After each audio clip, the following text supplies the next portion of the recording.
Tragedy struck in the quiet village of Masasane in Zimunyama after Unity Sikoko, a young soldier from the area, reportedly died following an allegedly poisoning incident. Sikoko is said to have consumed beer laced with poison at a local establishment known as Mukwegula shops in Plumtree. Sanabira mashoko ashamisa vanhu vachiona kuti aiwa that is this aiwa soldier anoonekwa kuti anopoisoniwa kusvikira aiwa upenyu hwake hwaenda rova. Subscribe or like on the bell icon. Timina pano pamunhau kudana kwamuchinzi. Witnesses claim Sikoko, who was employed at the Air Force Base in Gweru, had been socializing at the local shops when he unknowingly ingested the tainted drink.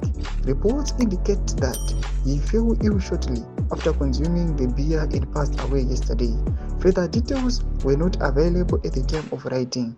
The shocking incident has left the close-knit community of Masasane in mourning and raised questions about the circumstances surrounding Sikoko's untimely death.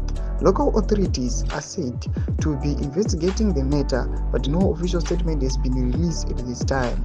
Community members have expressed concern over safety at public drinking spots and called for swift action to bring the perpetrators to justice if foul play is confirmed. Mashoko anobuda achinogwa panapa muri kuona kuti aiwa this young soldier anosangana netsaona aiwa inorwadza panguva inoyi aiwa iri kucelebratewa nevanhu zororo rekupera kwegore. Tose mafungiro enyu kuti kudii pamusoro pechitiko ichi. Ndakuma section medu mafungiro enyu. Subscribe, like, turn on the bell icon.